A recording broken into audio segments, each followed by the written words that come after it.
Frankenstein, or The Modern Prometheus by Mary Wollstonecraft Godwin Shelley. Chapter 13. I now hasten to the more moving part of my story. I shall relate events that impressed me with feelings which, from what I had been, have made me what I am. Spring advanced rapidly. The weather became fine, and the skies cloudless.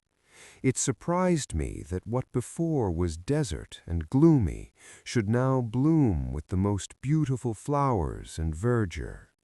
My senses were gratified and refreshed by 1,000 scents of delight and 1,000 sights of beauty. It was on one of these days, when my cottagers periodically rested from labor, the old man played on his guitar, and the children listened to him, that I observed the countenance of Felix was melancholy beyond expression. He sighed frequently, and once his father paused in his music, and I conjectured by his manner that he inquired the cause of his son's sorrow. Felix replied in a cheerful accent, and the old man was recommencing his music, when someone tapped at the door. It was a lady on horseback, accompanied by a countryman as a guide. The lady was dressed in a dark suit and covered with a thick black veil.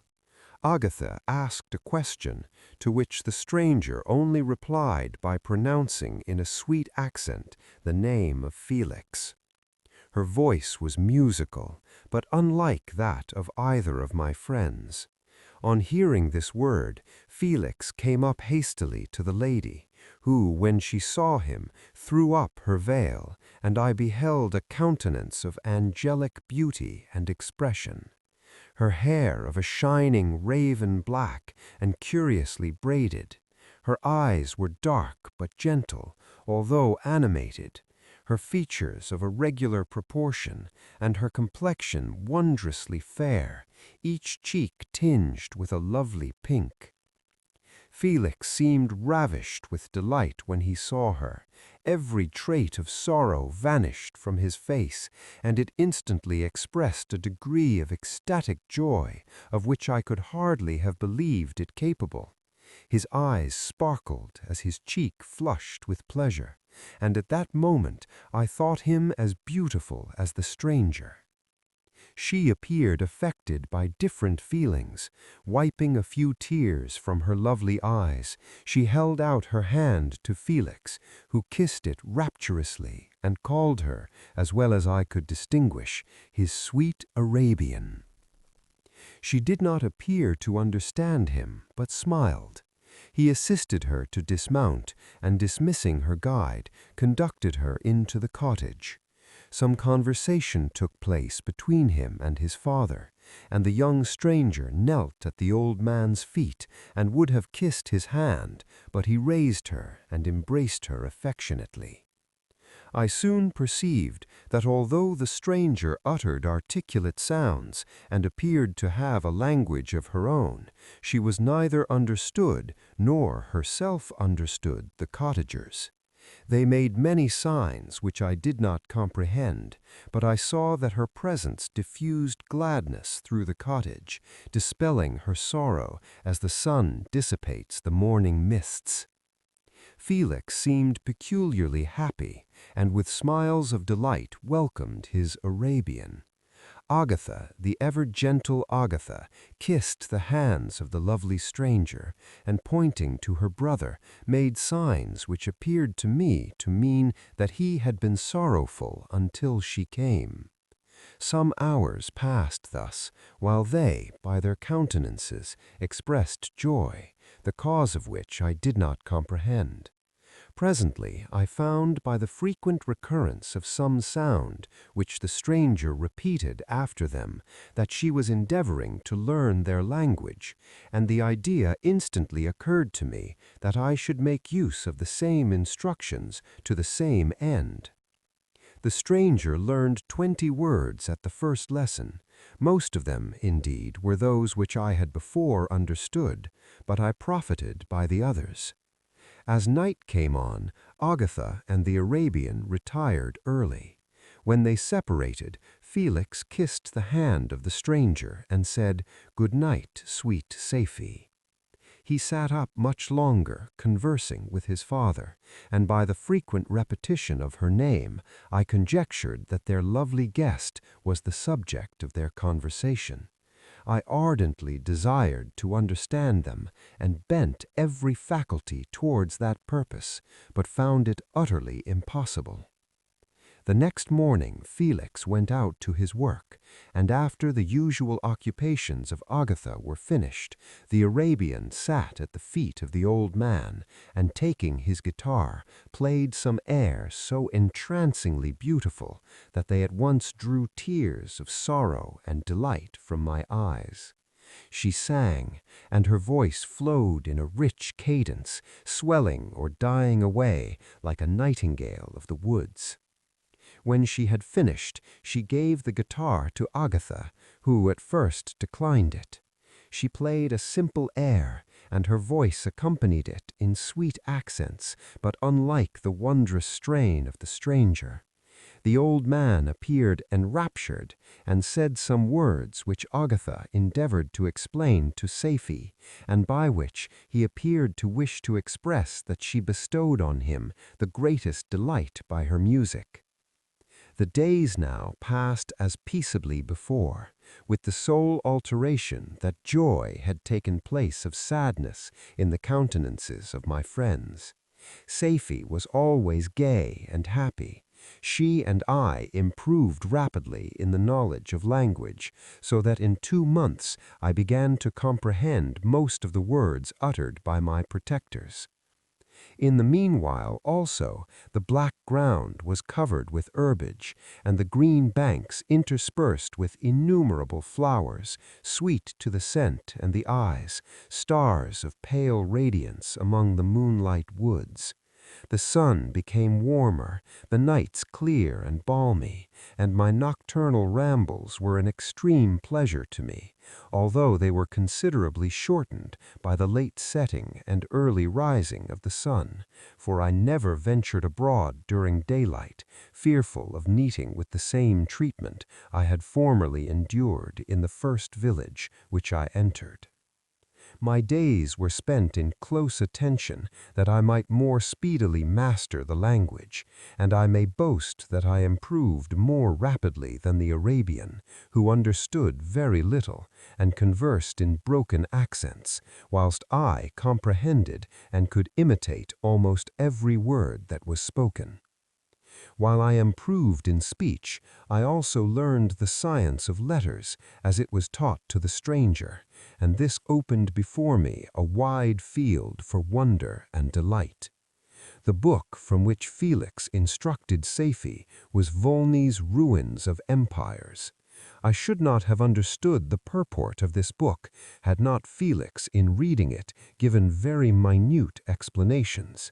He had chosen this work, he said, because the declamatory style was framed in imitation of the Eastern authors. Through this work, I obtained a cursory knowledge of history and a view of the several empires present existing in the world. It gave me an insight into the manners, governments, and religions of the different nations of the earth. I heard of the slothful Asiatics, of the stupendous genius and mental activity of the Grecians, of the wars and wonderful virtue of the early Romans, of their subsequent degenerating, of the decline of that mighty empire, of chivalry, Christianity, and kings. I heard of the discovery of the American hemisphere, and wept with Safie over the hapless fate of the original inhabitants. These wonderful narrations inspired me with strange feelings. Was man, indeed, at once so powerful, so virtuous and magnificent, yet so vicious and base? He appeared at one time a mere scion of the evil principle, and at another as all that can be conceived of noble and godlike. To be a great and virtuous man appeared the highest honor that can befall a sensitive being. To be base and vicious, as many on record have been, appeared the lowest degradation, a condition more abject than that of the blind mole or harmless worm. For a long time I could not conceive how one man could go forth to murder his fellow, or even why there were laws and governments. But when I heard details of vice and bloodshed, my wonder ceased, and I turned away with disgust and loathing. Every conversation of the cottagers now opened new wonders to me. While I listened to the instructions which Felix bestowed upon the Arabian, the strange system of human society was explained to me. I heard of the division of property, of immense wealth and squalid poverty, of rank, descent, and noble blood. The words induced me to turn towards myself. I learned that the possessions most esteemed by your fellow creatures were high and unsullied descent united with riches.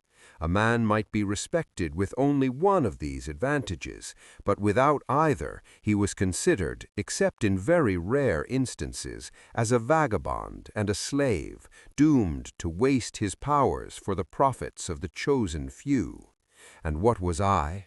Of my creation and creator I was absolutely ignorant, but I knew that I possessed no money, no friends, no kind of property. I was, besides, endued with a figure hideously deformed and loathsome. I was not even of the same nature as man. I was more agile than they, and could subsist upon coarser diet. I bore the extremes of heat and cold with less injury to my frame. My stature far exceeded theirs. When I looked around, I saw and heard of none like me. Was I, then, a monster, a blot upon the earth from which all men fled and whom all men disowned? I cannot describe to you the agony that these reflections inflicted upon me. I tried to dispel them, but sorrow only increased with knowledge. Oh, that I had forever remained in my native wood, nor known nor felt beyond the sensations of hunger, thirst, and heat. Of what a strange nature is knowledge! It clings to the mind when it has once seized on it, like a lichen on the rock. I wished sometimes to shake off all thought and feeling, but I learned that there was but one means to overcome the sensation of pain, and that was death, a state which I feared, yet did not understand. I admired virtue and good feelings, and loved the gentle manners and amiable qualities of my cottagers, but I was shut out from intercourse with them, except through means which I obtained by stealth, when I was unseen and unknown, and which rather increased than satisfied the desire I had of becoming one among my fellows. The gentle words of Agatha and the animated smiles of the charming Arabian were not for me. The mild exhortations of the old man and the lively conversation of the loved Felix were not for me. Miserable, unhappy wretch! Other lessons were impressed upon me even more deeply. I heard of the difference of sexes and the birth and growth of children, how the father doted on the smiles of the infant and the lively sallies of the older child, how all the life and cares of the mother were wrapped up in the precious charge, how the mind of youth expanded and gained knowledge of brother, sister, and all the various relationships that bind one human being to another in mutual bonds. But where were my friends and relatives? No father had watched my infant days, no mother had blessed me with smiles and caresses, or if they had, all my past life was now a blot, a blind vacancy in which I distinguished nothing. From my earliest remembrance, I had been as I then was, in height and proportion. I had never yet seen a being resembling me, or who claimed any intercourse with me. What was I? The question again recurred, to be answered only with groans.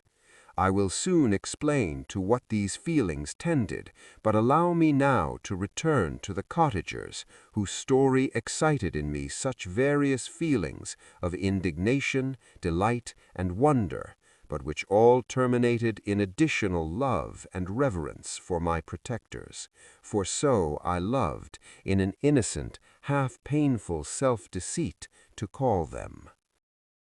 Chapter 14. Some time elapsed before I learned the history of my friends. It was one which could not fail to impress itself deeply on my mind, unfolding as it did a number of circumstances, each interesting and wonderful to one so utterly inexperienced as I was. The name of the old man was de Lacy. He was descended from a good family in France, where he had lived for many years in affluence, respected by his superiors and beloved by his equals. His son was bred in the service of his country, and Agatha had ranked with ladies of the highest distinction. A few months before my arrival, they had lived in a large and luxurious city called Paris, surrounded by friends and possessed of every enjoyment which virtue, refinement of intellect, or taste, accompanied by a moderate fortune, could afford. The father of Safie had been the cause of their ruin. He was a Turkish merchant and had inhabited Paris for many years, when, for some reason which I could not learn, he became obnoxious to the government. He was seized and cast into prison the very day that Safie arrived from Constantinople to join him. He was tried and condemned to death. The injustice of his sentence was very flagrant. All Paris was indignant, and it was judged that his religion and wealth, rather than the crime alleged against him, had been the cause of his condemnation. Felix had accidentally been present at the trial. His horror and indignation were uncontrollable when he heard the decision of the court.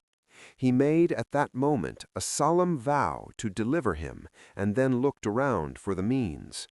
After many fruitless attempts to gain admittance to the prison, he found a strongly grated window in an unguarded part of the building, which lighted the dungeon of the unfortunate Mohammedan, who, loaded with chains, waited in despair the execution of the barbarous sentence. Felix visited the grate at night and made known to the prisoner his intentions in his favor. The Turk, amazed and delighted, endeavored to kindle the zeal of his deliverer by promises of reward and wealth. Felix rejected his offers with contempt.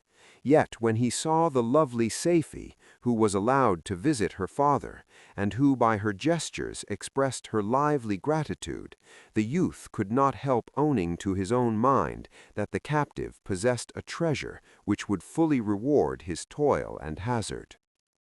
The Turk quickly perceived the impression that his daughter had made on the heart of Felix, and endeavored to secure him more entirely in his interests by the promise of her hand in marriage, so soon as he should be conveyed to a place of safety.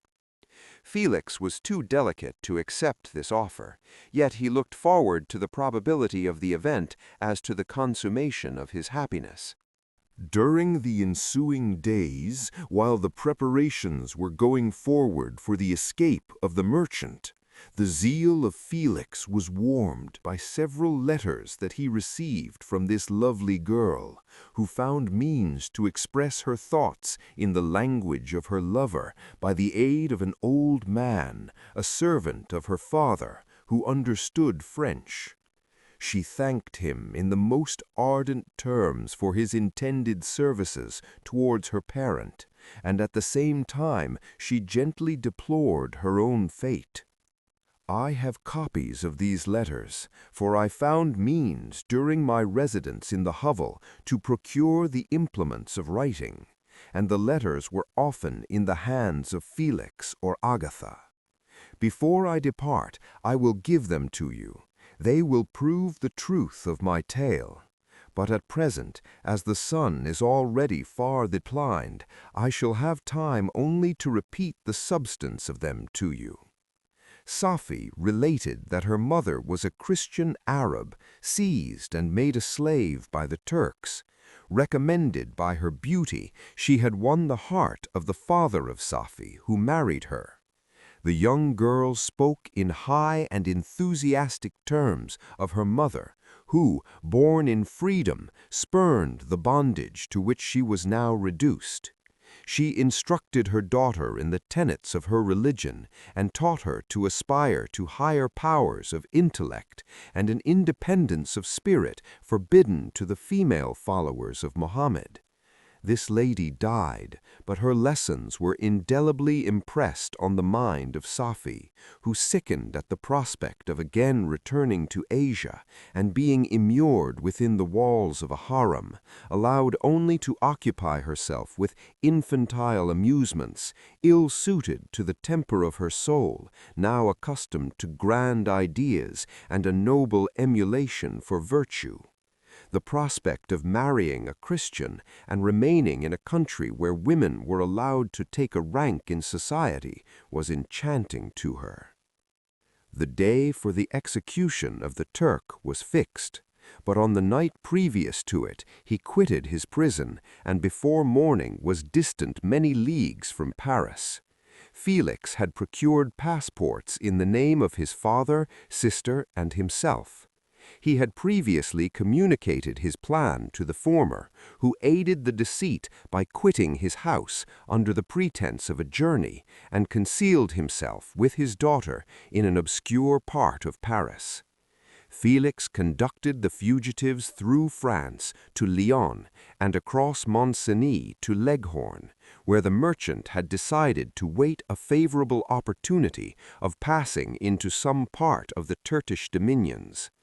Safi resolved to remain with her father until the moment of their departure, before which time the Turk renewed his promise that she should be united to her deliverer, and Felix remained with them in expectation of that event, and in the meantime he enjoyed the society of the Arabian, who exhibited towards him the simplest and tenderest affection. They conversed with one another through the means of an interpreter, and sometimes with the interpretation of looks, and Safi sang to him the divine airs of her native country. The Turk allowed this intimacy to take place and encouraged the hopes of the youthful lovers, while in his heart he had formed far other plans. He loathed the idea that his daughter should be united to a Christian, but he feared the resentment of Felix if he should appear lukewarm, for he knew that he was still in the power of his deliverer if he should choose to betray him to the Italian state they inhabited. He revolved 1,000 plans by which he should be enabled to prolong the deceit until it might be no longer necessary, and secretly to take his daughter with him when he departed. His plans were facilitated by the news that arrived from Paris. The government of France were greatly enraged at the escape of their victim and spared no pains to detect and punish his deliverer. The plot of Felix was quickly discovered, and De Lacy and Agatha were thrown in prison. The news reached Felix and roused him from his blind dream of pleasure. His blind and aged father and his gentle sister lay in a noisome dungeon, while he enjoyed the free air and the society of her whom he loved. This idea was torture to him.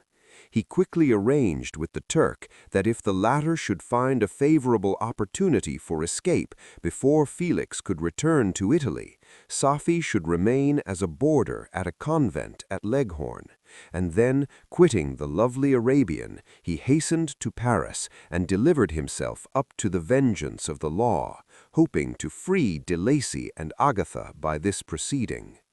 He did not succeed. They remained confined for 5 months before the trial took place, the result of which deprived them of their fortune and condemned them to a perpetual exile from their native country. They found a miserable asylum in the cottage in Germany where I discovered them. Felix soon learned that the treacherous Turk, for whom he and his family endured such unheard-of oppression, on discovering that his deliverer was thus reduced to poverty and ruin, became a traitor to good feeling and honor, and had quitted Italy with his daughter, insultingly sending Felix a pittance of money to aid him, as he said, in some plan of future maintenance. Such were the events that preyed on the heart of Felix, and rendered him, when I first saw him, the most miserable of his family. He could have endured poverty, and while this distress had been the meed of his virtue, he gloried in it. But the ingratitude of the Turk and the loss of his beloved Safie were misfortunes more bitter and irreparable. The arrival of the Arabian now infused new life into his soul. When the news reached Leghorn that Felix was deprived of his wealth and rank, the merchant commanded his daughter to think no more of her lover, but to prepare to return to her native country. The generous nature of Safie was outraged by this command. She attempted to expostulate with her father, but he left her angrily, reiterating his tyrannical mandate. A few days after, the Turk entered his daughter's apartment and told her hastily that he had reason to believe that his residence at Leghorn had been divulged, and that he should speedily be delivered up to the French government. He had consequently hired a vessel to convey him to Constantinople, for which city he should sail in a few hours. He intended to leave his daughter under the care of a confidential servant to follow at her leisure with the greater part of her property, which had not yet arrived at Leghorn. When alone, Safie resolved in her own mind the plan of conduct that it would become her to pursue in this emergency. A residence in Turkey was abhorrent to her. Her religion and her feelings were alike averse to it. By some papers of her father which fell into her hands, she heard of the exile of her lover and learned the name of the spot where he then resided. She hesitated some time, but at length she formed her determination. Taking with her some jewels that belonged to her and a sum of money, she quitted Italy with an attendant, a native of Leghorn, but who understood the common language of Turkey, and departed for Germany. She arrived in safety at a town about 20 leagues from the cottage of De Lacy, when her attendant fell dangerously ill. Safie nursed her with the most devoted affection, but the poor girl died, and the Arabian was left alone, unacquainted with the language of the country and utterly ignorant of the customs of the world. She fell, however, into good hands. The Italian had mentioned the name of the spot for which they were bound, and after her death, the woman of the house in which they had lived took care that Safie should arrive in safety at the cottage of her lover. Chapter 15. Such was the history of my beloved cottagers. It impressed me deeply. I learned from the views of social life which it developed to admire their virtues and to deprecate the vices of mankind. As yet, I looked upon crime as a distant evil. Benevolence and generosity were ever present before me, inciting within me a desire to become an actor in the busy scene, where so many admirable qualities were called forth and displayed. But in giving an account of the progress of my intellect, I must not omit a circumstance which occurred in the beginning of the month of August of the same year. One night, during my accustomed visit to the neighboring wood where I collected my own food and brought home firing for my protectors, I found on the ground a leathern portmanteau containing several articles of dress and some books. I eagerly seized the prize and returned with it to my hovel.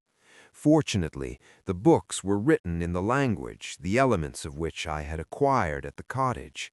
They consisted of Paradise Lost, a volume of Plutarch's Lives, and the Sorrows of Werter. The possession of these treasures gave me extreme delight. I now continually studied and exercised my mind upon these histories, whilst my friends were employed in their ordinary occupations. I can hardly describe to you the effect of these books. They produced in me an infinity of new images and feelings that sometimes raised me to ecstasy, but more frequently sunk me into the lowest dejection. In the sorrows of Werther, besides the interest of its simple and affecting story, so many opinions are canvassed and so many lights thrown upon what had hitherto been to me obscure subjects, that I found in it a never-ending source of speculation and astonishment.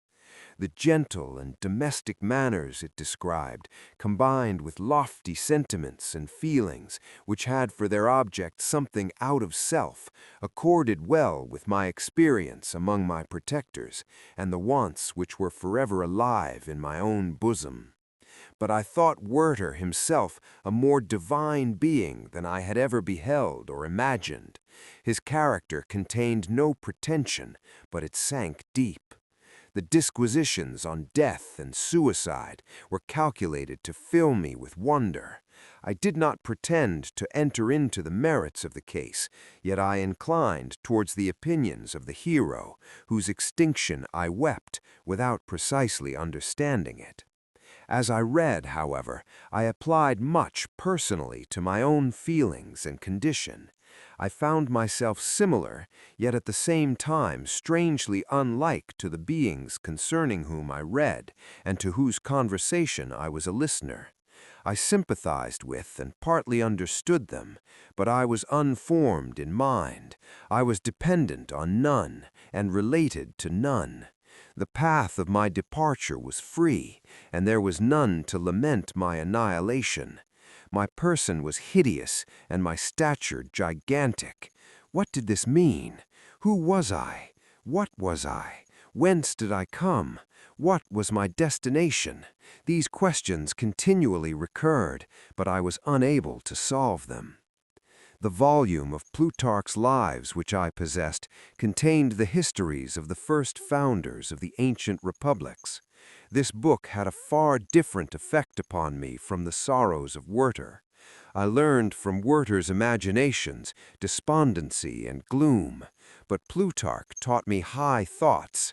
He elevated me above the wretched sphere of my own reflections to admire and love the heroes of past ages. Many things I read surpassed my understanding and experience.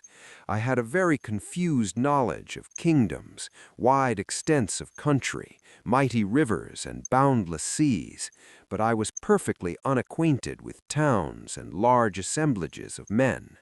The cottage of my protectors had been the only school in which I had studied human nature, but this book developed new and mightier scenes of action.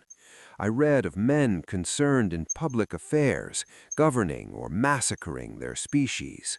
I felt the greatest ardor for virtue rise within me, and abhorrence for vice, as far as I understood the signification of those terms, relative as they were, as I applied them, to pleasure and pain alone. Induced by these feelings, I was of course led to admire peaceable lawgivers, Numa, Solon, and Lycurgus, in preference to Romulus and Theseus. The patriarchal lives of my protectors caused these impressions to take a firm hold on my mind.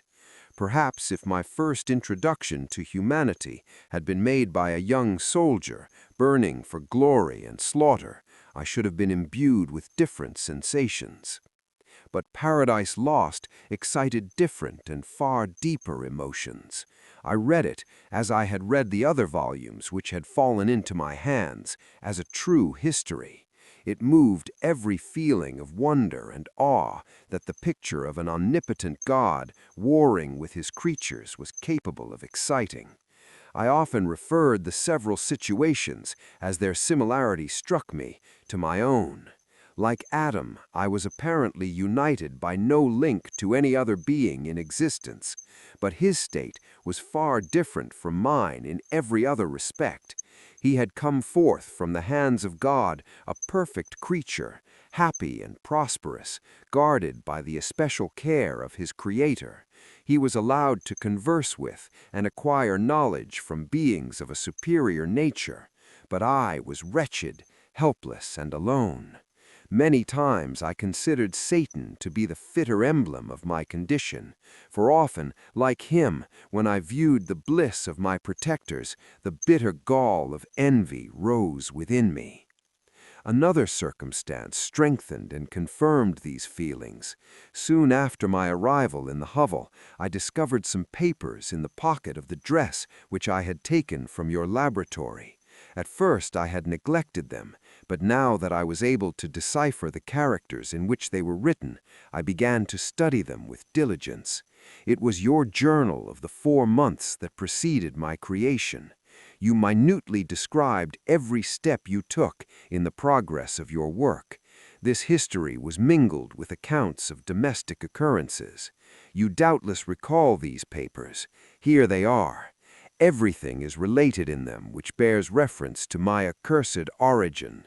The whole detail of that series of disgusting circumstances which produced it is set in view. The minutest description of my odious and loathsome person is given in language that painted your own horrors and rendered mine indelible. I sickened as I read. "Hateful day when I received life," I exclaimed in agony. "Accursed Creator, why did you form a monster so hideous that even you turned from me in disgust? God, in pity, made man beautiful and alluring after his own image, but my form is a filthy type of yours, more horrid even from the very resemblance. Satan had his companions, fellow devils, to admire and encourage him, but I am solitary and abhorred." These were the reflections of my hours of despondency and solitude. But when I contemplated the virtues of the cottagers, their amiable and benevolent dispositions, I persuaded myself that when they should become acquainted with my admiration of their virtues, they would compassionate me and overlook my personal deformity. Could they turn from their door one, however monstrous, who solicited their compassion and friendship? I resolved, at least, not to despair, but in every way to fit myself for an interview with them which would decide my fate. I postponed this attempt for some months longer, for the importance attached to its success inspired me with a dread lest I should fail. Besides, I found that my understanding improved so much with every day's experience that I was unwilling to commence this undertaking until a few more months should have added to my sagacity. Several changes in the meantime took place in the cottage. The presence of Safie diffused happiness among its inhabitants, and I also found that a greater degree of plenty reigned there. Felix and Agatha spent more time in amusement and conversation, and were assisted in their labors by servants. They did not appear rich, but they were contented and happy. Their feelings were serene and peaceful, while mine became every day more tumultuous. Increase of knowledge only discovered to me more clearly what a wretched outcast I was. I cherished hope, it is true, but it vanished when I beheld my person reflected in water, or my shadow in the moonshine, even as that frail image and that inconstant shade. I endeavored to crush these fears and to fortify myself for the trial which in a few months I resolved to undergo. And sometimes I allowed my thoughts, unchecked by reason, to ramble in the fields of paradise, and dared to fancy amiable and lovely creatures sympathizing with my feelings and cheering my gloom. Their angelic countenances breathed smiles of consolation. But it was all a dream. No Eve soothed my sorrows nor shared my thoughts. I was alone. I remembered Adam's supplication to his Creator, but where was mine? He had abandoned me, and in the bitterness of my heart I cursed him. Autumn passed thus. I saw with surprise and grief the leaves decay and fall, and nature again assume the barren and bleak appearance it had worn when I first beheld the woods and the lovely moon. Yet I did not heed the bleakness of the weather. I was better fitted by my conformation for the endurance of cold than heat. But my chief delights were the sight of the flowers, the birds, and all the gay apparel of summer. When those deserted me, I turned with more attention towards the cottagers. Their happiness was not decreased by the absence of summer. They loved and sympathized with one another, and their joys, depending on each other, were not interrupted by the casualties that took place around them. The more I saw of them, the greater became my desire to claim their protection and kindness. My heart yearned to be known and loved by these amiable creatures. To see their sweet looks directed towards me with affection was the utmost limit of my ambition. I dared not think that they would turn them from me with disdain and horror. The poor that stopped at their door were never driven away. I asked, it is true, for greater treasures than a little food or rest. I required kindness and sympathy, but I did not believe myself utterly unworthy of it. The advanced winter and an entire revolution of the seasons had taken place since I awoke into life. My attention at this time was solely directed towards my plan of introducing myself into the cottage of my protectors. I revolved many projects, but that on which I finally fixed was to enter the dwelling when the blind old man should be alone. I had sagacity enough to discover that the unnatural hideousness of my person was the chief object of horror with those who had formerly beheld me. My voice, although harsh, had nothing terrible in it. I thought, therefore, that if, in the absence of his children, I could gain the goodwill and mediation of the old de Lacy, I might by his means be tolerated by my younger protectors. One day, when the sun shone on the red leaves that strewed the ground and diffused cheerfulness, although it denied warmth, Safie, Agatha, and Felix departed on a long country walk, and the old man, at his own desire, was left alone in the cottage. When his children had departed, he took up his guitar and played several mournful but sweet airs, more sweet and mournful than I had ever heard him play before. At first his countenance was illuminated with pleasure, but as he continued, thoughtfulness and sadness succeeded. At length, laying aside the instrument, he sat absorbed in reflection. My heart beat quick. This was the hour and moment of trial which would decide my hopes or realize my fears. The servants were gone to a neighboring fair. All was silent in and around the cottage. It was an excellent opportunity. Yet when I proceeded to execute my plan, my limbs failed me, and I sank to the ground. Again I arose, and exerting all the firmness of which I was master, removed the planks which I had placed before my hovel to conceal my retreat. The fresh air revived me, and with renewed determination I approached the door of their cottage. I knocked. "Who is there?" said the old man. "Come in." I entered. "Pardon this intrusion," said I. "I am a traveler in want of a little rest. You would greatly oblige me if you would allow me to remain a few minutes before the fire." "Enter," said de Lacy, "and I will try in what manner I can to relieve your wants. But, unfortunately, my children are from home, and as I am blind, I am afraid I shall find it difficult to procure food for you. Do not trouble yourself, my kind host. I have food. It is warmth and rest only that I need." I sat down, and a silence ensued. I knew that every minute was precious to me, yet I remained irresolute in what manner to commence the interview, when the old man addressed me. "By your language, stranger, I suppose you are my countryman. Are you French?" "No, but I was educated by a French family and understand that language only. I am now going to claim the protection of some friends whom I sincerely love and of whose favor I have some hopes." "Are they Germans?" "No, they are French. But let us change the subject. I am an unfortunate and deserted creature. I look around, and I have no relation or friend upon earth.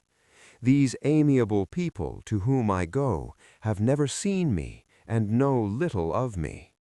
I am full of fears, for if I fail there, I am an outcast in the world forever."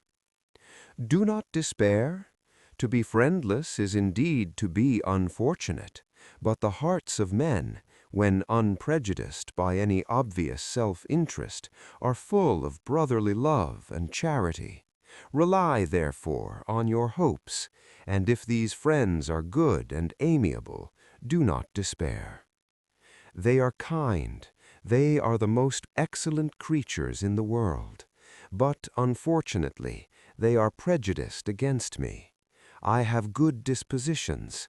My life has hitherto been harmless and in some degree beneficial, but a fatal prejudice clouds their eyes, and where they ought to see a feeling and kind friend, they behold only a detestable monster." "That is indeed unfortunate, but if you are really blameless, cannot you undeceive them?" "I am about to undertake that task, and it is on that account that I feel so many overwhelming terrors. I tenderly love these friends.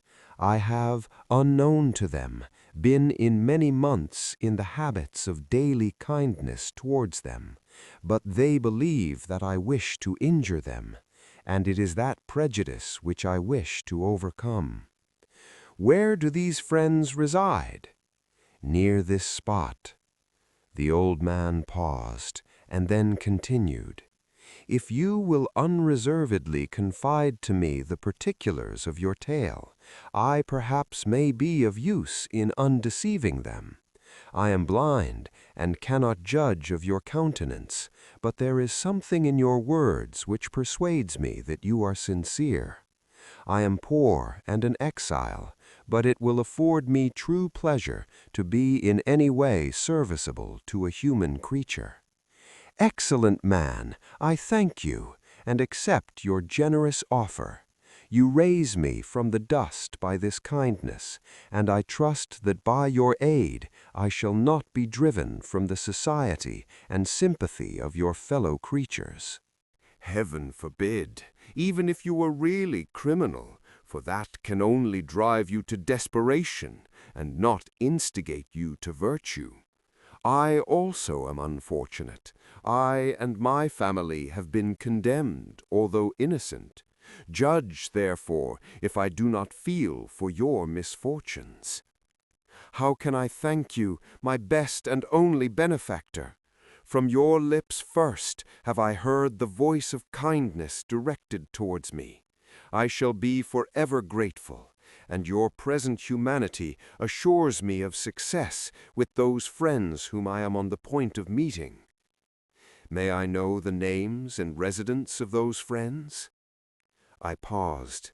This, I thought, was the moment of decision, which was to rob me or bestow happiness on me forever. I struggled vainly for firmness sufficient to answer him, but the effort destroyed all my remaining strength.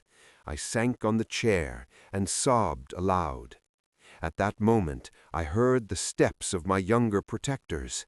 I had not a moment to lose, but seizing the hand of the old man, I cried, "Now is the time! Save and protect me! You and your family are the friends whom I seek. Do not you desert me in the hour of trial." "Great God!" exclaimed the old man. "Who are you?" At that instant the cottage door was opened, and Felix, Safie, and Agatha entered. Who can describe their horror and consternation on beholding me? Agatha fainted, and Safie, unable to attend to her friend, rushed out of the cottage. Felix darted forward, and with supernatural force tore me from his father, to whose knees I clung. In a transport of fury, he dashed me to the ground, and struck me violently with a stick. I could have torn him limb from limb, as the lion rends the antelope. But my heart sank within me, as with bitter sickness, and I refrained. I saw him on the point of repeating his blow, when, overcome by pain and anguish, I quitted the cottage, and in the general tumult escaped unperceived to my hovel. You are in the Silver Library. If you enjoyed the experience, like and subscribe for more.